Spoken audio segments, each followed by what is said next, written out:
থুতু ছুঁড়ে ফেলা মহিলা চুল ধরে টেনে তুলল অন্তুকে।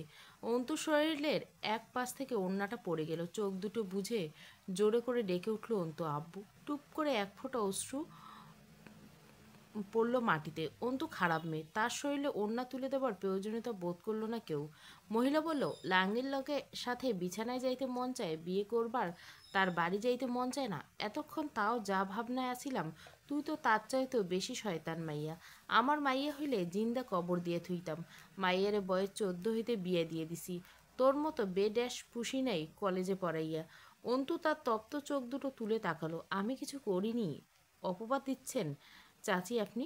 ওড়নাটা তুলে বুকে জড়িয়ে নিল। হ্যাঁ, কিছু করস নাই, খালি লাঙ্গের লগের সাথে বিছানায় শুইছিস। তাই তো কই, বিয়ে করবার চায় না, ভার্সিটি পড়বার চায়। সেদিনও মা খাওয়াইছে, আজও ঘরে স্বয়ং বেটা ছেলে ঢুকাই দিয়া বাইরে গেছে গা।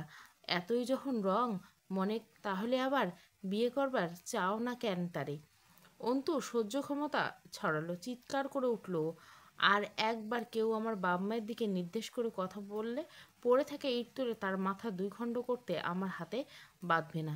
জনতার একজন বিড়বিড় করে বকে উঠল, মা ড্যাশ তেজ এখনো কমেনি, ঘরে বেটা ছেলে ঢুকানোর মাইয়ার মুখে। অন্তুর কানে এলো কথাটা, জবাব দিল, জি না, তেজ একটুও কমেনি। কি করবেন আপনি আমার মুখে? কি মেরে ফেলবেন? আপনারা না পরিকল্পনা করছিলেন বেত মারা? শুরু করুন।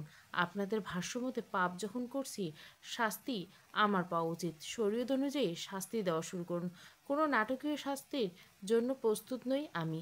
আপনাদের আন্দাজ করা পাপের শাস্তি কখনো বিয়ে হতে পারে না। বেত্রাঘাত করুন। মৌলভী সাহেব জিজ্ঞাসা করলেন জয়কে, তোমার কি মতামত? জয় অন্তর উপর থেকে চোখ ফিরিয়ে বলে, আমার আমার মত, আমার আর কি মত? আপনারা বললে বিয়ে করব, না করার কিছু নেই। শেষে আস্তে করে চিবিয়ে বলল, আফটার অল শাড়ি সুন্দর, আমার বদনাম তার গায়ে আমার নামের। অন্তু চোখ একনি দিয়ে অনুরোধ করে ওঠে, প্লিজ এমন করবে না। আমি সত্যি বলছি, অনেক দূরে চলে যাব। আর কোনোদিন অসম্মান করব না আপনার। আপনি না বলুন। জয় অনর চোখে চেয়ে থাকলো। তার কিছুই করা নেই। সে যা চেয়েছে তাই হয়েছে। অন্তুর মুখে থুতু পড়েছে। এখন কি হচ্ছে বা হবে তা নিয়ে তার কোনো লাভ লোকসান নেই। কাজী আনতে গেল হামজার 2টো ছেলে। অন্তু বুঝলো বিয়ে না করতে চাওয়ার কারণ হিসেবে তার চরিত্রের সাফাই গাইলে কেউ শুনবে না। তাকে অপরাধী মেনে নিতে হবে বাঁচলে। সে মৌলভী বলল, হুজুর আমি পাপ করছি। জিবায় আটকাচ্ছিল কথাখানা। একটু থেমে মিনতি করে বলল, আপনি তার শাস্তি দিন আমায়। বিয়ে পড়ানোর কি শরীয়তের শাস্তি হবে বলুন? আমার কথা বুঝতে পারছেন আপনি? অন্তু শরীরটা থরথর করে কাঁপছে, বারবার ঝাঁকুনি খাচ্ছে। আমায় বেত্রাঘাত করে মেরে ফেলুন, আমায় ফাঁসি দিয়ে দিন, অথবা আমায় 1 বোতল বিষ। হুজুর আমি যা করছি তার শাস্তি আপনি আমার 80টা না, বরং তার দ্বিগুণ 160টা মারুন। আপনি জয় আমিরের আঘাতগুলো আমাকে দিন। ওই লোকের ভাগে যে বেত্রাঘাত আছে সেগুলো আমায় মারুন। জয় আমিরের কোনো দোষ নেই। মৌলভী সাহেব মিনতি করাটা বেয়াক্কেলের কাজ। অন্তু হামজার সামনে গিয়ে অনুরোধ করলো। প্রবল আত্মসম্মানী অন্তু অনুরোধ করে উঠল, মেয়র সাহেব আপনি কি ভাইয়ের শরীরে আঘাতে চিন্তা করছেন? নিতে হবে না, সে কিচ্ছু করেনি। সব পাপ দোষ আমার, আমি করছি পাপ, আমার শাস্তি পাওয়া উচিত দরকার। আমি যদি ওরা আঘাতগুলো নেই, এখানে আমার শুলে চড়িয়ে 5 খণ্ড করা হলো তা মঞ্জুর। আমায় মেরে ফেলুন, বদনাম ধুয়ে যাবে। আব্বু আসার আগে মেরে ফেলুন। হামজা স্থির চোখে তাকিয়ে বলল, পাগলামি করছো আরমিন? বদনাম যখন হয়ে গেছে, সত্য মিথ্যার ধার সমাজ ধারবে না। তোমার শরীরে ট্যাটু ছেপে গেছে। কিসের ট্যাটু মেহর সাহেব? বদনাম অথবা জয়? অন্তু মাথা নাড়ে। ট্যাটু মোছা যায় না? না, যায় না। আমি যদি ত্বক পুড়িয়ে ভস্ম করে দিই অথবা উপরে তুলে ফেলি শরীরের চামড়া, তাতে বাঁচতে পারবে? তোমার শরীর 10টা আঘাত সইবে না। উম, দোড়া 80টা বেত একসাথে বেঁধে 80টা আঘাত করে মারা হয়। তুমি 2-4টেতে প্রাণ হারাবে, কলঙ্ক সাথে নিয়ে মরবে। এড়িয়ে যাওয়ার পথ নেই। অন্তু ঝুঁকে নিচু আওয়াজে বলল, বেঁচে থাকলে নিজের কাছে সান্ত্বনা থাকবে, তুমি পাপটা করনি। আমি তো তোমাকে বুদ্ধিমতী বলে জানি। কিছুক্ষণ আগে তোমার শীতলতায় লোকে অবাক হয়েছে। এত ভেঙে পড়ছো কেন? রিল্যাক্স, প্রস্তুত হও, পাটোয়ারি বাড়ি তোমার অপেক্ষায়। অন্তু আস্তে করে পিছিয়ে এলো কয়েক কদম। কিছু ভাবছে সে, কিছু জবাব মিলছে। হামজা তার বড্ড ভয় করছে, পলাশ এবং জয়ের চেয়েও বেশি ভয়। হামজার দেহে বাস করা ক্যান্সার কোষের মতো নীরব ঘাতক। চারিদিকে গুঞ্জন থামেনি। যেহেতু মেয়ে বিয়ে করতে চাইছে না, তার মানে বিয়ে দেওয়াটাই ওর শাস্তি। চমৎকার যুক্ত সমাজে বসে রইল অন্তু সিঁড়িতে। আজান পড়ছে। সর্বত ওন্না তুলে মাথায় দিল। আজ আর দৌড়ে গিয়ে উজু করে নামাজ পড়তে বসলো না। চরিত্রহীন নামাজ পড়ার দরকার নেই। আব্বুর টুপিটা খুঁজে দেওয়া হলো না। আব্বু এ সময় আসরের নামাজের উদ্দেশ্যে বেরিয়ে যায়। অন্তু গেটটা আটকে নামাজে বসে। অন্তু নির্বাক চোখে মাটির দিকে তাকিয়ে রইল। জয় একটা চেয়ারে বসে পড়ল। পরনে এখনো 3/4 প্যান্ট। হাঁটুর নিচে ঘন পশম। পা দোলাচ্ছে বসে। দেখতে ক্লান্ত লাগছে। সে এত কিছু ভাবেনি, এখনো ভাবছে না। চিরদিন লাগামহীনের মতো অপরাধ করেছে। কোথাও এমন দ্বিধাদ্বন্দ্ব ভরা পরিস্থিতি তৈরি হয়নি। কেউ প্রতিবাদ করেনি কখনো। সব গুলিয়ে যায় অন্তুর সামনে।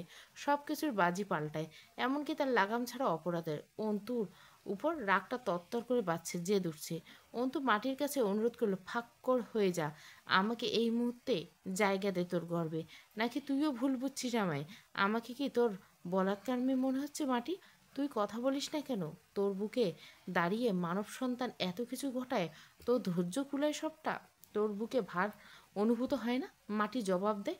অন্তু চেয়ে থাকে মাটির দিকে। নামাজ শেষে কাজী সাথে নিয়ে লোকজন ফিরল। হামজা সবার সাথে নামাজ পড়ে ফিরল। সকলে যে যার স্থান নিয়ে আলোচনা শুরু হলো।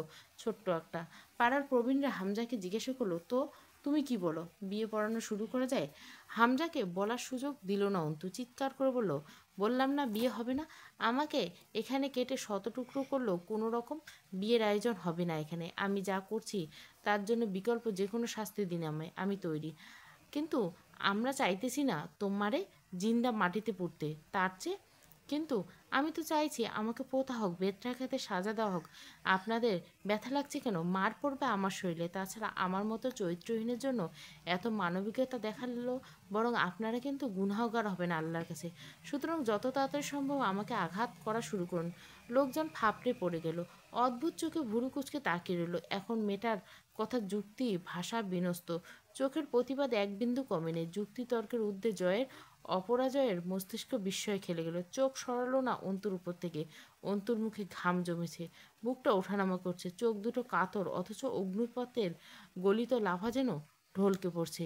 সন্ধ্যা হবার অল্প অল্প বাকি। আমজাদ সাহেব হেঁটে এগিয়ে আসছেন। রাবেয়া ওনার ডান বাহু ধরে এগিয়ে আসছেন বাড়ির দিকে ক্রমশ। আন্তিকের লম্বা মাথাটা দেখতে পাওয়া গেল ওনাদের পেছনে। অন্তু যেন ফুরিয়ে গেল এক লহমায়। সমস্ত জীবন শক্তি ত্যাগ করে একদলা মাটির স্তূপে পরিণত হয় মেয়েটা। এই কথাগুলো এই লোকে কিভাবে আব্বুর কানে তুলবে? আব্বুর কেমন লাগবে শুনতে অন্তুর ব্যাপারে এমন সব কথা? আমজা সাহেব অবাক হলেন বাড়ির সামনে ভিড় দেখে। অন্তুর অবস্থা থেকে সৌম্য মুখখানা অস্থির হলো। একে একে লোক আমজাদ সাহেবকে নিজেদের মনোমত করে রসাত্মক কাহিনী জানাতে শুরু করলো। মাইয়া তোমার অকাম তো করছে মাগার, সেই লাঙ্গের লগে বিয়াত বসবার চায় না। কেউ আবার বলে, আমজা সাহেব মাইয়ারে ব্যবসা দিছ নাকি? ব্যবসা যারা করে হেরা বিয়ে করবার চায় না। কথাগুলো সহ্য করতে পারে না অন্তিক। তেড়ে যায় মারতে খ্যাপা পাগলের মতো। লোক দুটোকে দুটো ঘুষি মেরে নাক দিয়ে রক্ত বের করে দিল। লোকের মেজাজে বিরূপ প্রভাব পড়ল। পাপির ভাইয়ের এই আস্পর্ধা তারা ভালোভাবে নেবে কেন? আমজাদ সাহেব থামালেন ছেলেকে। অনেকক্ষণ যাবৎ দাঁড়িয়ে পাড়ার ও সমাজের প্রতিটা স্বাধীন নাগরিক নিজস্ব মূল্যবান মন্তব্যগুলো। কেউ জয়কে বলছে না, জয় পুরুষ, জয় হামজার ভাই, হুমায়ুন পাটোয়ারির ভাগ্নে, এ অঞ্চলের আভিজাত পরিবার, আমিরের পরিবার একমাত্র উত্তরসূরি। জয় বলতে নেই। মাগরিব আজান শোনা যায় চারিদিকে। মাথা থেকে পড়ে যাওয়া ওড়নাটা আর তুলে ঢাকে না অন্তু। দেহ ব্যবসায়ী মেয়েরা তা কী করে? তার পর্দা পলাশ নিজের শক্তিশালী হাতে খুলছে। তার আন্তিক চাইলেও উঠে পড়বে নাকি? আমজা সাহেব ধীরে হেঁটে এসে বসেন অন্তুর পাশে। বেশ খানিকক্ষণ কেউ কথা বলে না, শ্বাস ফেলে না কেউ। অন্তুর ভেতরে মৃত্যুর নেশা জাগে। আর মৃত্যুর আগে পাশে বসা আব্বুর চেহারাখানা একবার দেখতে চাইছে। বিয়ে দিতে চায় ওরা তোকে অন্তু, করে নে বিয়ে। নির্মল কণ্ঠস্বর আমজা সাহেব। অন্তু হেসে ওঠে, মেরে ফেলো আব্বু আমায়। আমার তোমার হাতে মরণ আমি ধন্যবাদ অন্তে গ্রহণ করব। দাফন করে ফেলো, মিটিয়ে দাও আমার নাম। বিয়ে করে নে অন্তু, আমায় তুমি মেরে ফেলো। অন্তু বিয়ে কর, আমায় মেরে ফেলো আব্বু, বিয়ে করে নে অন্তু। অন্তু চেঁচিয়ে উঠল, মেরে ফেলো তুমি আমায়, নিজ হাতে মারো। এমনিতে তো বেঁচে নেই, তবুও আমায় মারতে এত দ্বিধা? অথচ যখন বেঁচে ছিলাম কেউ বাঁচানোর ছিল না এই আসমান জমিনে। তুমিই বা কেন সহমর্মিতা দেখাচ্ছ আব্বু? মরা মেয়েকে মুক্তি দাও, তার আত্মাটা আটকে যাচ্ছে, খুব ছটপটে ছাড়া পেতে। এতক্ষণে অন্তু তার হৃদয়ের ক্ষরণ টের পেল। অন্তুদের কান্না বিশেষ মানুষেরা ছাড়া কেউ দেখতে পায় না। সে কখনো রাবেয়ার সামনে কাঁদে না। রাবেয়ার গুনগুনানি তার কানে আসছে। একধারে বসে হু হু করে কাঁদছেন। আমজাদ সাহেব অন্তুর হাতটা নিজের হাতের উপর রেখে বলেন, কোন অপরাধের মারি তোকে বলতো অন্তু? আমার মতো দুর্বল হাত কাটা বাপের ঘরে জন্মানোর অপরাধে তোকে মেরে নিজেকে জবাব কি দিব আমি? শিখিয়ে দে, যে পাপ তুই করতে পারিস না সেই না করা পাপের শাস্তি দেবার উপায় বল। পাপ করেছি আব্বু, চুপ থাকতে না পারার পাপ। ভেতরকে ঘেন্নাকে ভেতরে চেপে মিথ্যা তোষামত না করতে পারার পাপ। তোমার শেখানো আদর্শ আজ ভারী পড়ছে আব্বু আমার উপর। এত পাপের পরও পাপ নেই বলছো? পাপ করলে তোকে আমি মেরে ফেলতাম, করিসনি তুই, তাই বাঁচিয়ে রেখেছি। তার বদলে এক নিকৃষ্ট মৃত্যু দিচ্ছে তোকে, গ্রহণ কর। কি আশ্চর্য আব্বু, মৃত্যুটা মৃত্যু হোক, এরকম নরকবাস দিচ্ছ কেন? এটা নীতি অন্তু। অপরাধ না করা মানুষেরা আজকাল কঠোর সাজা ভোগ করে। অবশ্য তাদের অপরাধ আছে, তাদের অপরাধ তারা অপরাধ করেনি। তুই নিজে যখন জানবি তুই পবিত্র, এটা ভেবে বেঁচে থাকা কি বাহাদুরি না? আর যে অপরাধ করিসনি তা মেনে নিয়ে ভীরুর মতো মরে যাওয়ার কি তোর জন্য ধিক্কারজনক না? অন্তু কথা বলে না। আব্বুর কথাগুলো খুব নিষ্ঠুর। বীরেরা যুদ্ধক্ষেত্রে ছেড়ে পালায় না অন্তু। তুই পালাতে চাইছিস? তুই মরে গিয়ে প্রমাণ করতে চাইছিস তোর ভিতরে জীবনের সম্মুখীন হবার শক্তি নেই? বিয়ে করে নে অন্তু। অন্তুর বাঁধ ভাঙে, কান্নারা ছিটকে আসে। আমায় তুমি এ কথা বলো না আব্বু, আমি সহ্য করতে পারছি না, আমার ব্যথা লাগছে। আমার লাগছিল অন্তু, কি করি বলতো? তুমি খুব নিষ্ঠুর আব্বু, তোকেও হতে হবে অন্তু। বানাতে তো চেয়েছি ছোট থেকে, সেসব প্রয়োগ কর। তুই এত কঠোর হয়ে না আব্বু আমার উপর। আমার জীবিত পুড়িয়ে ভস্ম করে দাও। আচ্ছা, তুমি যা বলছো তা তুমি সহ্য করতে পারবে? অন্তুর দিকে এতক্ষণ প্রথমবার তাকান আমজা সাহেব। না পারলেই বা কি? অন্তু মারি আটকে চোখ বুঝে। আব্বুর চোখে তাকানোর ভয়াবহ কাজ সে করতে পারবে না। চোখ বুঝে কেমন করে যেন ডেকে ওঠে, আব্বু। ডাকছিস কেন অন্তু? হাত পা বাঁধা বাপদের তোদের মতো অন্তুরে ডাকে না। দোষ তো তোমার, জানো না আমি তোমায় ছাড়া কত নিরুপায়? তুমি একা রেখে গেলে। দেখছো, আমি বলতাম তুমি ছাড়া এক মুহূর্ত টিকবো না আমি। প্রমাণ হলো তো। তুমি স্বার্থপর কেন আব্বু? নিয়তির দোষ দিবি না। প্রকৃতি আর নিয়তিকে দেখ, ঠিক জিতে গেল অপরাধ করে। তুই ওদের দোষ দিলি না, দোষ দিচ্ছিস আমায়। কেমন করে যেন হাসলেন আমজা সাহেব। তুমি আমায় মেরে কেন ফেললে না আব্বু? মারছি না তো, কি করছি? এই তো বেশ কয়েকবার মারলাম, মরতে বললাম। আবার বলছি বিয়ে করে নে অন্তু। অন্তু চেপে ধরে আব্বুর কম্পিত হাত শক্ত করে মুঠো করে ধরে রেখে ছাড়ে না। মাথাটা নুয়ে হু হু করে কাঁদে বাপের কাছে। এতক্ষণ তার সাথে যা যা অন্যায় অবিচার হয়েছে সব কিছু নীরবে নালিশ জানে। বাপ একবারও জিজ্ঞাসা করে না তুই কি করছিস অন্তু? সন্দেহ শব্দটা অচল এখানে। এখানে কথা জবান নয়, চোখে হয়। এই সম্পর্ক অগাধ আশ্বাসে নিভৃতে নিগুড় বিশ্বাস। অন্তু তোকে কাঁদতে দেখতে ভালো লাগে না আমার। ছোটবেলা থেকে কাঁদতে শেখায়নি তোকে। অন্তু চোখ মুছল। কাঁদছি না, ও কথা আর বলবে না। তুমি শুধু হাতটা ধরে থাকো আমার, ছাড়বে না কিন্তু। আমি বলবো যতক্ষণ তুই হ্যাঁ না বলবি আমি বলবো। অন্তু অবিশ্বাস দৃষ্টিতে তাকায়। ভয় এবং ভরসাহীনতা পেয়ে বসে এই মুহূর্তে অন্তুকে সে ভুলে যায় এটা তার আব্বু। আব্বু হাত চেপে রাখা হাতটা শিথিল হয়ে তার। এই অসহায়ত্ব অন্তু সইতে পারে না। অমনি আরও শক্ত বন্ধনে চেপে ধরে আমজা সাহেবের হাতটা। গাঢ় চোখে চেয়ে বলে, লোকেরা কি বলছে ভুলে যাচ্ছিস? ব্যবসা যারা করে তারা বিয়ে করতে চায় না। অন্তু চোখের পাতা ও থুতনি থরথর করে কেঁপে ওঠে। আমজা সাহেব ভেতরে আগুন জ্বলছে। সে আগুন স্পর্শ করে অন্তুকে। সে সজল চোখে চেয়ে থাকে মেহেন্দিরাঙ্গা চাপাদারি ভূষিত এক মহাপুরুষের দিকে। তার চোখে মহাপুরুষে বটে। সে জীবনে এমনই এক মহাপুরুষ চেয়েছিল। তবে চাওয়ার পাওয়ার একটা জটিল শত্রুতা আছে। অতএব এ দুটো একত্রে মেলে না কবু। বরাবর পিছলে যায় দুটো পরস্পর। আমজা সাহেব যত্ন করে ওড়নাটা তুলে অন্তুর মাথায় দিলেন। আলতো হেসে বললেন, হুমায়ুন আহমেদ কি বলেছিলেন জানিস? কখনো তোমার মুখটা বন্ধ রাখতে হবে, গর্বিত মাথাটা নত করতে হবে, স্বীকার করে নিতে হবে যে তুমি ভুল। এর অর্থ এই নয় যে তুমি পরাজিত। এর অর্থ তুমি পরিণত এবং শেষবেলা বিজয়ের হাসিটা হাসার জন্য ত্যাগ স্বীকারের তুমি দৃঢ় প্রতিজ্ঞ। কাজী সাহেব কাবিননামা লিখলেন জাভেদ আমিরের একমাত্র পুত্র জয় আমিরের সঙ্গে। থামলেন কাজী সাহেব। জয়কে জিজ্ঞাসা করলেন, দেনমোহর কত বাঁধব বাপ? কোটিখানেক বাঁধেন। আমি কি কোনোদিন ছেড়ে দেব নাকি? কাজী সাহেব বললেন, ছেড়ে দেওয়ার সময় দেনমোহরের আদায় হুকুম নেই। নিয়ম হলো দেনমোহর পুরো মিটিয়ে তবে স্ত্রীর কাছে যেতে পারবে বাবা। তাহলে 1 টাকারও বাধার দরকার নেই। দ্রুত ঘাড় নাড়েন জয়। কবিরা রাহাত ফিক করে হেসে ফেলল। হামজা বলেন, বাঁধেন, লাখ 10 পরিশোধ করেই যাবে। উপস্থিত জনতা অবাক হয়ে চেয়ে থাকে। কত উদার পাটোয়ারি পরিবার, এত উদার কেন এরা? একটা মেয়ের জীবন আর কি চাই, সবই তো দিচ্ছে পাটোয়ারি পরিবার, অথচ ঘরে তুলছে চরিত্রহীন মেয়েকে। কবুল বলার আগ মুহূর্তে অন্তুর আব্বুর দিকে তাকায়। আমজাদ সাহেব মাটির দিকে তাকিয়েছেন, পাশে দাঁড়িয়েছেন রাবেয়া। চোখের পানি ছলকে পড়ছে, কিন্তু পড়ছে না। পাশে অন্তিক, তার দৃষ্টি অসহায়ত্ব ছাড়া আর কিছু নেই। অপালক অন্তুকে দেখছে। জয়কে কবুল বলতে বলে সে বেহায়ের মতো ঘোষণা করে কবুল বলে। যেভাবে মঞ্চে দাঁড়িয়ে ভাষণ দেয়, ছেলেরা একসাথে ধ্বনি দিয়ে উঠল, জয় বাংলা, জয় বাংলা, জয় বঙ্গবন্ধু। মুখে মিষ্টি তুলে দিল হামজা। মানুষ খাওয়ার আগে বিসমিল্লা পড়ে, জয় মুখে নেবার আগে বিসমিল্লা বলার বদলে স্লোগান দিল, জয় বাংলা। এরপর গালে মিষ্টি ঢুকলো। ছেলেরা তার সাথে সমন্বয়ে স্লোগান দিল, জয় বাংলা। বিয়ের আসর নয়, রাজনীতির মঞ্চ এটা। বিশাল এক সম্মেলন চলছে যেন। কাজী সাহেব কয়েকবার কবুল বললেও শুনতে পায় না অন্তু। আব্বুর দিক থেকে চোখ ফেরে না তার। আব্বু কিছু বলুক, কিছু করুক, একবার চোখ তুলে দেখুক অন্তুকে বলি হবার আগে। তাকালেন না আমজাদ সাহেব। কবুল বলতে ঠোঁট নাড়াতে গিয়ে আবারও থামেন। আমজাদ সাহেব ধীর পায়ে ভেতরে পা বাড়ালেন। তিনি বসে থাকলে এই অন্তু জীবনেও কবুল বলবে না। পাগলিটাকে কিভাবে বোঝাবে, ওনার কিছু করার নেই। স্বয়ং নিজ হাতে বোধহয় খুন করে এলেন অন্তুকে। সেই লাশ দেখতে ভালো লাগছিল না। হাতটা মেলে ধরলে চোখের সামনে। ওনার মনে হলো রক্ত লেগে আছে তাতে। অন্তুর কলিজা চুইয়ে পড়া রক্ত। আস্তে করে শুনতে পেল পেছনে অন্তু প্রাণহীন স্বরে বলছে, কবুল। কাজী সাহেব আলহামদুলিল্লাহ বললেও অন্তু বলেনি। হুড়মুড়িয়ে বসে পড়লেন আমজাদ সাহেব মেঝের উপর, দরজায় কপাট আঁকড়ে ধরে। অন্তু আজ ফুরিয়ে গেছে বাপের নাম রাখতে। নিজে একবার গজিয়ে তোলার প্রয়াসে অন্তু আত্মহত্যা করছে।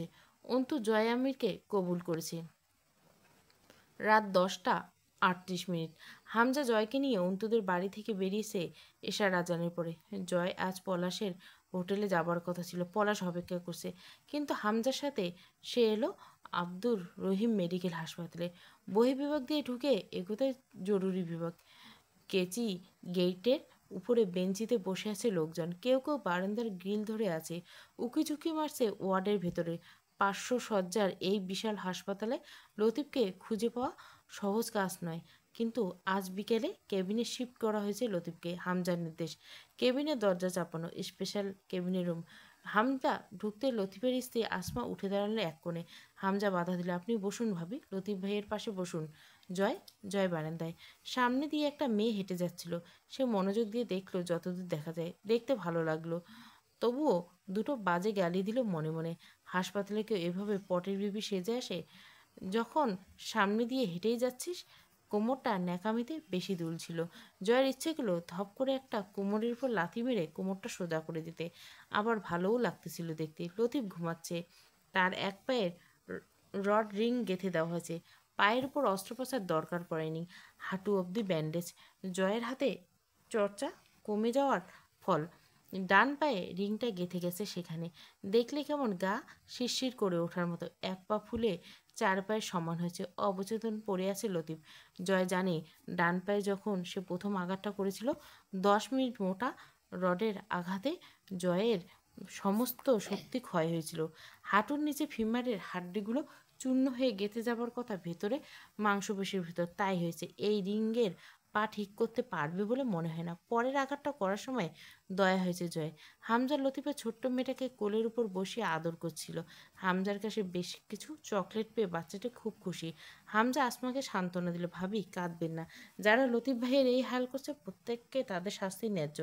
আসমা কেঁদে ফেলল, কে করেছে এই কাজ বলেন তো? এইবারও কি? এবারও মাঝার। আগেরবার গুলি করছে, এবার পায়ের রডের আঘাত। কেন করছে জানেন? যাতে লতিফ ভাই আর আমাদের কাজে না লাগতে পারে। আচ্ছা ভাবি, পুলিশ আসলে আপনি কি মাঝারের বিরুদ্ধে বয়ান দিতে পারবেন? মহিলার চোখে মুখে দ্বিধা। মহিলাকে চুপ থাকতে দেখে হামজা হতাশ হয়। তাহলে আর কি, এইভাবে আমার লোকগুলো আহত হতে থাকবে ওদের হাতে, যেহেতু আপনি বয়ান দিতে পারবেন না। মহিলার উপর হামজার চাল খাটালো। মহিলা বলল, আমি দেব বয়ান? আপনি কথা চিন্তা করতেছি না। আমার স্বামী ওই হারামজাদা 2বার এমনিভাবে জখম করছে, তবে পুলিশে কেন, আমি তারে ফাঁসিতে ঝোলামো। দুই ভাই প্রসন্ন হলো। জয় তো কান্না পেয়ে যাচ্ছিল মহিলার এই বাহাদুরিতে। এখানে মূলত তাকে ফাঁসিতে ঝোলানোর কথা চলছে। মহিলা জানলে তার সামনে বলতো না এভাবে। হামজা বলল, এমন হতে পারে, দেখবেন মাঝার আসবে দেখতে লতিফ ভাইকে। ও কিন্তু স্বীকার করবে না কাজটাও করছে। নিশ্চিত দোষ দিবে আমার অথবা জয়ের। আমার কথা মিলিয়ে নেবেন। অপারেশনের বিল মেটানো হয়নি।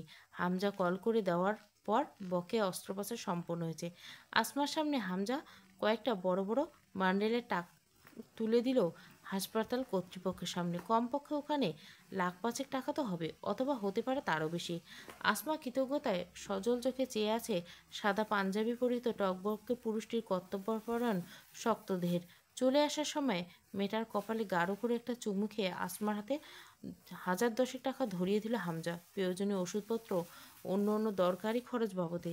তাছাড়া সকালে তো আবার আসছে সে।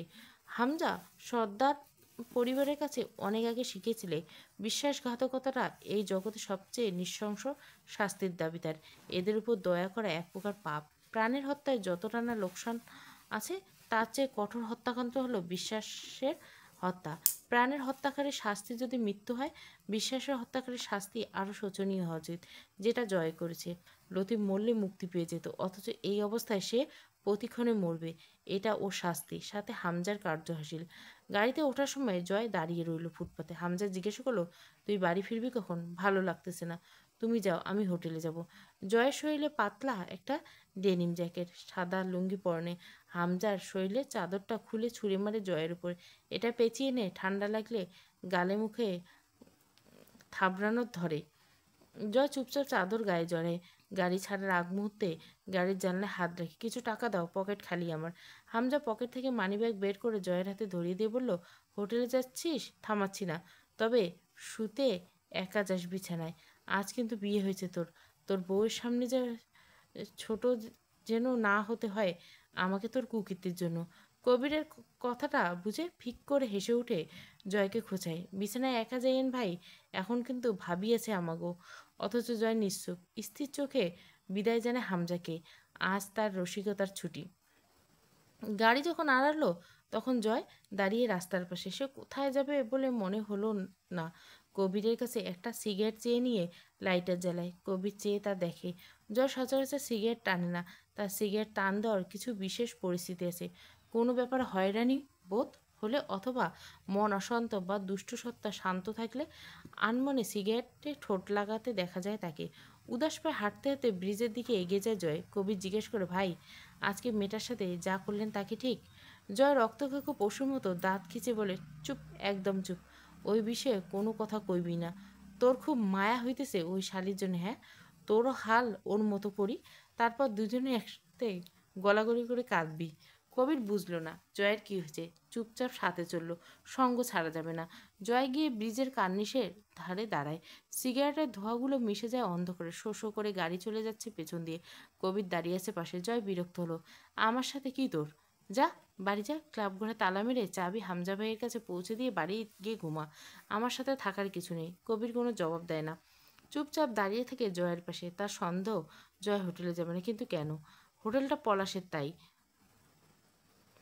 এরকম ভয় যে জয়ের মাঝে নেই তা সে জানে। পলাশ চরম বেহায়া।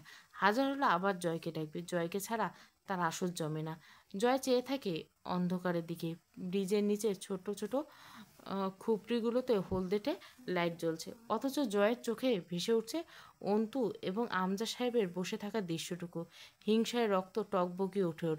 ও শেষ কবে জাবেদ আমিরের কোলে চড়েছিল? তখন এতটাই ছোট ছিল যে সেসব উপভোগ করার মতো মানসিক বিকাশ হয়নি।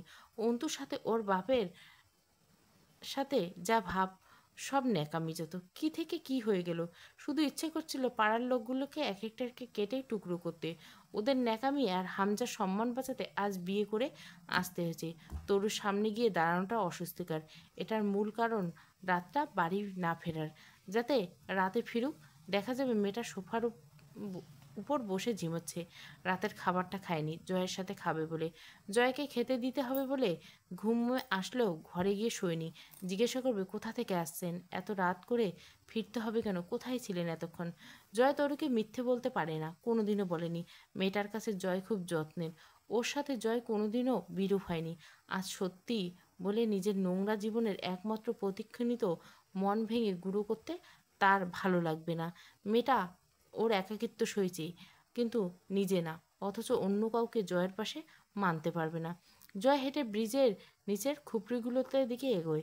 এখন ওই খুপড়িতে বসবাস করা ভূমিহীন লোকগুলোর বাড়িতে যাবে। ওদের ঘুম কামাই করিয়ে আবোল তাবোল কথা বলবে রাতভর। কারো বাড়িতে ছোট্ট পিকনিকের আয়োজন করতে পারে। কবিরকে বলবে এই জিনিস কিনিয়েন। মাটির চুলোয় পাশে বসে নিজে রাঁধবে। শেষ রাতে সবাইকে সাথে নিয়ে খাবে। সারা রাত গলা ভেঙে গান গাইবে। ফজরের আজানের সময় বাড়ি ফিরবে। লোকগুলো সাই দেয়, বরং চরম খুশি হয় এই পাগল লোকের হুটহাট উপস্থিতিতে। এসব ভেবে কবির বিরক্তিতে মাথা চেড়ে ফেলে। হতাশ শ্বাস ফেলে জয়ের পিছনে যায়। পিছু সে ছাড়তে পারবে না। কেন পারবে না সে জানে। শুধু জানে জয়ের পেছনে তাকে যেতে হবে, তাকে থাকতে হবে সাথে। রাত 12টা পার। কুয়াশায় বারান্দার গ্রিল অবধি দেখা যায় না। অন্তু বসে থাকে বারান্দার মেঝের উপর, ঘরের দেওয়ালে পিঠ থেকে। সারা রাত হু হু করে উত্তরে হাওয়া নাকে মুখে ঢুকছে। ঠান্ডার চোটে পিঠ থেকে বসেছে। সেসব কিছু গায়ে লাগায়নি অন্তুর। সন্ধ্যার রাতে বিয়ে পড়িয়ে রেখে কাজী সাহেব বেরিয়ে গেলেন। একে একে লোকজন নিজেদের নৈতিক দায়িত্ব পালন করে তৃপ্ত মনে নিজ নিজ ঘরে ফিরলেন। বেরিয়ে যাওয়ার সময় হামজা বলে গেছিল, এখানে থেকে পরীক্ষাটা শেষ করো। আমি জানি তুমি আর যেতে চাইবে না, যেতেও বলছি না আপাতত। তবে আমাদের বাড়ির বউয়েরা বাপের বাড়িতে থাকে না, রেওয়াজ নেই। পরীক্ষা শেষ হওয়া অবধি থাকো এবং নিজেকে শান্ত করো। লোকে যাই জানুক, তুমি জানো কিচ্ছু হয়নি। So don't be upset. লোকটা দেখতে অতিকায় শুদ্ধ, বলিষ্ঠ, ব্যক্তিত্ব সম্পন্ন পুরুষ। এই ছন্দরূপ তার আসল প্রকৃতিকে আড়াল করছে। তবে আসল হামজাটাকে কি, কেন? আজ অন্তুর এই মরণ ঘরে আমজা সাহেব এলেন না অন্তুর কাছে। আসতেও নেই। রাবেয়া এসে পাশে বসলেন। অন্তু একটু তাড়াহুড়ো করে চোখের পানি মুছতে। অন্ধকারে দেখা যাচ্ছে না, কিন্তু কথা বলতে তার ভয়। কণ্ঠস্বর ও আটকে আসছে। আম্মুর সামনে কাঁদতে নেই, ঘরে যাও অন্তু। অন্তু আস্তে করে শুয়ে পড়লো শীতল মেঝেটা। মাথাটা মায়ের কোলে রেখে বলল, আজ তোমার বোঝা হালকা হলো আম্মা। তোমার অন্তু বিয়ে করবে না করবে না দেখো হয়ে গেছে। চুলে হাত বুলাতে রাবে বলে, চুপ করে, ওঠ ঘরে চল, জ্বর বাঁধাবি। আম্মা কাঁদছো কেন? কাদার মতো তো কথা বললাম। কাঁদছি না। ওর তো অন্তু থাপ্পড় মারার কিন্তু একটা। এখানে ঠান্ডা, তাতে কি, ভালোই লাগতেছে। তুমি ঘরে যাও। তুমি বুঝবা না ঠান্ডার হাওয়ায় বসে থাকার আরাম। যাও যাও। আব্বু একা। মরতে যাইতে চাস? তাহলে আমারে আগে মার। কণ্ঠটা আবার ভেঙে এলো রাবেয়ার। আমি তো তোরে জন্ম দিয়ে পাপ করেছি রে মা। তোরে জন্ম না দিলে এই দিন তোর জীবনে আসতোই না। আমার গর্ভে তো ওর অন্তু। কার কি হয়েছে জানি না, আমার কিন্তু সহ্য হইতেছে না ওর। অন্তু উঠে বসলো। ধুর, ভাবলাম একটু শীতে বিলাস করব, এখানে ইমোশনাল সিন চলছে। ওঠো চলো শুয়ে পড়ি। অন্তু চোখ মুখ ধুয়ে এলো। পানি বরফের মতো ঠান্ডা। এসে বাচ্চা মেয়ের মতো বিছানায় শুয়ে কম্বল পেঁচে হু হু করে কেঁপে পড়লো। ওরে ঠান্ডা রে, আমার লাইট বন্ধ করে দিয়েছে। সেই শীত, বাপরে।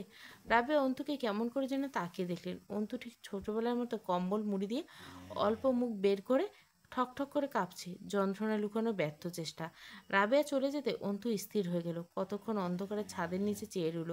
এই শীতের রাতে বুকের জ্বালা আগুনের সাহস খুব বেশি। এত ঠান্ডা, এত কুয়াশা, তবু বুকের উত্তাম গমগম। অন্তু উঠে গিয়ে বারান্দার দেওয়ালে হেলান দিয়ে বসে। নিশ্চুপে এক রাত ঝুপঝুপ করে বৃষ্টির মতো চোখের দুই কোণ বেয়ে পানি পড়িয়ে পড়তে লাগলো। কান্না জমে বুকটা কাঁপছে। অন্তুর মাথাটা দেওয়ালের সাথে ঠেকিয়ে বারান্দার অন্ধকারে কুয়াশার দিকে তাকিয়ে রইল নিথর চোখে। তার জীবন, সম্মান, স্বপ্ন, আব্বুর মান মর্যাদা সব শেষ। শেষটা শেষ কবে করেছে? কেন সে সেদিন গেছিল জয় আমিরের সঙ্গে বেয়াদবি করতে? এত বোকা হলে চলে? তা কিছুই রইল না। না, নিজেকে ক্ষমা করা যাচ্ছে না। অন্তু আস্তে করে হাতে তর্জনী আঙ্গুল তুলে বুকের মাঝখানটা চেপে ধরল। সেখানে ভেঙে চুরে আসছে, শীত বাড়ছে, পা দুটো ঠান্ডায় অবশ হয়ে গেছে। অন্তু একটা খেলা খেলার চেষ্টা করলো। এই শরীরের যন্ত্রণা, এটা কি তার বুকের ব্যথার চেয়েও বেশি তীব্র নাকি কম? জিতল বুকের ব্যথা। শরীরের ব্যথা অনুভূতি হচ্ছে না।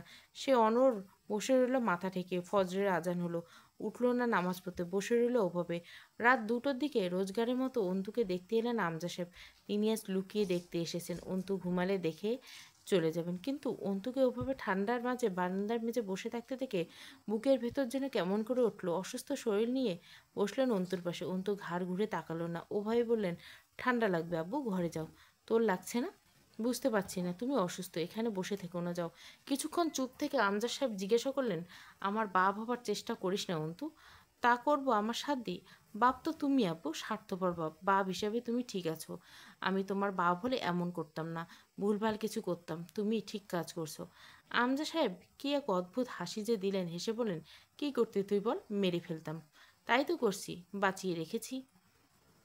অন্তু একবার আব্বুর দিকে তাকায়। আমজাদ সাহেব থমকে গেলেন, চোখ দুটো কালিতে ঢাকা, ত্বক তীব্র ঠান্ডায় বিদীর্ণ হয়ে সাদা রক্তশূন্য হয়ে উঠছে, চোখ দুটো ফোলা, চোয়ালের উপর শুকনো জলরাশির ধারা। বাপের ভেতরটা কেমন করে উঠল, এত কঠোর মৃত্যু বাপ হয়ে দিয়ে দিলে মেয়েকে। আব্বু, তোমার একটুও দয়া হলো না আমার উপর? এই যে অন্তু আবারও ঝরঝর করে কেঁদে ফেললেন। তার একমাত্র দুর্বল জায়গা। অন্তু একটা আবদার করল, আব্বু চলো আমরা কোথাও চলে যাই আব্বু। এখনো আকাশ ফর্সা হয়নি ভালো মতো। চল আমরা দূরে কোথাও চলে যাই, যাবে আব্বু? না অন্তু, আজ আমার খুশির দিন। আজ যা করেছি এরপর আর কোনোদিন খারাপ থাকবো না। আমি এক কন্যাদায়গ্রস্ত বাপ ছিলাম, আর সেই বোঝা ঝেড়ে ফেলছি। বিয়ের বয়সী মেয়েকে বিয়ে দিয়ে দিয়েছি আজ। ঋণমুক্ত দায়মুক্ত আজ আমি। চলে যাব কেন? আমজা সাহেব মেহেন্দি রাঙ্গা দাড়ি আর এক ফোঁটা পানি বড় নিষ্ঠুরভাবে বয়ে গেল। অন্তু খিচে চোখ দুটো বুজে ফেল। বাপের চোখে পানি সন্তানদের দেখতে নেই। অন্তুর চোখের উচিত এই মুহূর্ত থেকে নিজেদের অন্ধ ঘোষণা করা। অন্তু আলতো করে মাথা ঠেকালো আব্বুর কাঁধে। তোমাকে অভিনন্দন আব্বু। তোমার অন্তুর বিয়ে হয়েছে জয়ামের সাথে, তোমার চিন্তা নেই। আমজা সাহেব নিজের শরীর থেকে চাদরটা খুলে অন্তুর পা দুটো গুটিয়ে চাদরটা জড়িয়ে নিয়ে হাত দুটি আবার আচমকা অন্তুর পায়ে হাত ছোঁয়ালেন। আমাকে ক্ষমা করতে পারবি মা? মারে ও মা। অন্তু ছিটকে উঠল, দু হাত দিয়ে আব্বুর পা জড়িয়ে ধরে আকুতি করে বলল, আব্বু প্লিজ এত বড় পাপি করো না আমায়, আব্বু দয়া করো। মা, আমার মা। আমজা সাহেব কেমন করে যেন ডাকলেন। অন্তুর হাত পা অনড় হয়ে উঠল। আমজাদ সাহেব অন্তুর হাত দুটো মুঠো করে ধরে বললেন, মা, তুই আমার মা। আজ তোর ছেলেকে ক্ষমা কর। আজ তোর সাথে এই অধম বাপ যা করেছে, তুই আমায় বাধাস না। না না অন্তু। অন্তু আর নিজেকে সামলায় কি করে? আব্বুর হাতের মুঠোর উপর কপালটিকে হু হু করে কেঁদে উঠল। পাগল হলো আব্বু, এমন করছো কেন? বাঁচতে দেবে না আমায়। তুমি এমন করলে আমি কিন্তু কিছু করে ফেলবো আব্বু। একদম আমাকে ভেঙে ফেলার চেষ্টা করবে না, খবরদার। ফসফস করে কয়েকটা নিঃশ্বাস ফেলেন আমজাদ সাহেব। বুকের ওঠানামা বাড়ল। অন্তু আতকে উঠল, কি হয়েছে আব্বু? প্রেশারের ওষুধ খায়নি? আমজাদ সাহেব অস্থিরতা জোরে জোরে শ্বাস ফেলে বলল, আমার কিচ্ছু হয়নি। মার খাবি এবার আমার হাতে কিন্তু। চাদর গায়ে জড়িয়ে বস। আব্বু ওঠো, চলো ঘরে যাই, এখানে ঠান্ডা, ওঠো তাড়াতাড়ি। আমজাদ সাহেব আবদার করে মতো বললেন, এত ব্যস্ত হোস না অন্তু, বস দ্রুত কথা বলি। আমি তোর সাথে কথা বলতে এসেছি অন্তু। অন্তু শোন, শান্ত হ, আমার কিছু হয়নি। অন্তু গলা উঁচিয়ে রাবেয়া ও আন্তিককে ডাকলো। আমজাদ সাহেব তখন আস্তে করে বলল, আমি আর কিছুক্ষণ তোর সাথে কথা বলি অন্তু। অন্তু ডুকরে কেঁদে উঠল। অমন কেন করছো আব্বু? ওভাবে কেন কথা বলছো? কিসের বলছো তুমি? আব্বু, তুমি এমন করলে কিন্তু। আন্তিক এলো। রাবেয়া দৌড়ে এলেন। আমজা সাহেব বললেন, অন্তু, তোর সাথে আমার বোঝাপড়া আছে, একটু সময় দে। এত অস্থির হোস না। আমি কিছুক্ষণ বসি তোর সাথে, কথা বলি কিছু সময় তোর সাথে। ভোর রাতে কলিং বেল বাজছে পাটোয়ার বাড়ির দোতলায়। বালায়ে মেহরবানি দরজায় খুঁটিয়ে টুং টাং। তরু চট করে চোখ খুলে উঠে দরজা খুলে দেয়। জয়ের ভেতরে এসে চাদরটা গা থেকে খুলে রাখে। তরু ভুরু কুচকায়। এটা এখন তার উপর ছুঁড়ে মারার কথা, অথচ জয় তাকাচ্ছে না। তরু জিজ্ঞাসা করে, কোথায় ছিলেন এতক্ষণ? এই শেষ রাতে মানুষ বাড়ি ফেরার সময়? জয় নিগৃহীত চোখে তাকায় মেয়েটার দিকে। তরু আবার জিজ্ঞেস করে, এত দেরি কেন? জয় চোখ সরায় তরুর চোখ থেকে। খেয়েছিস রাতে? খেয়েছি। জয় হাসে, এত খাস তবু মিথ্যে বলতে শিখিস না? খেলে মিথ্যে বলা শেখা যায়? জয় হাসে, আস্তে করে বলে, তরু আপনি খাবেন না? জয় বলল, না, খেয়ে এসেছি। কেবল নিশ্চুপ মাথা নিয়ে সম্মতি দেয়। জয় ভয় পায় তরুর অভিমানকে, ভয় পায় ওই মেয়ের চোখের কাতরকে। এই নিঃস্ব জীবনের একমাত্র যত্নকারী আগলে রাখার মানুষ তরু জয়ের, যে সেই মেয়েকে দুঃখ দিতে জয়ের মতো পাষাণেরও কলিজা কাঁপে খুব। খেতে বসে তরু আবার জিজ্ঞাসা করে, কোথায় ছিলেন? এত দেরি তো করেন না?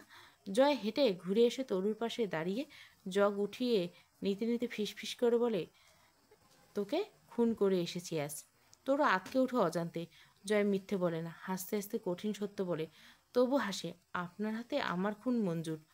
জয় মাথা যে উপায়ে আজ তোরে খুন করে আসলাম তুই সইতে পারবি না। তরু কথা বলে না, চেয়ে থাকে জয়ের দিকে। জয় ঘুরে ওপরে গিয়ে টেবিলে বসে খাবারে হাত রেখে বলে, বুঝলি তরু, তোরে ভালোবাসতে না পারাটা আমার জীবনে সবচেয়ে ব্যর্থতা। এমন হয়তো আমি তোরে তোর মতো করে ভালোবেসে বিয়ে করে এক জীবন পাড়ি দিলাম। তোর ছটপট করে উঠে, এসব কথা কেন উঠছে? ওঠার কথা বলে উঠতেছি। আমি কি কোনোদিন চেয়েছি ওভাবে? আপনি পারেননি, আমি তো আর বলিনি। এভাবে তো চলছে বেশ। আমি আপনাকে চরম নির্লজ্জতার সাথে ভালোবাসি। আপনাকে ভালোবাসার সময় আমার আত্মসম্মান থাকে না। এবার আবার জিজ্ঞাসা করবেন না যেন কেন ভালোবাসি আপনাকে। আমি কিন্তু বলবো না। জয় হাসে। আমি জিজ্ঞাসা করলেই তুই বলবি। জিজ্ঞাসা করবেন আপনি? করব।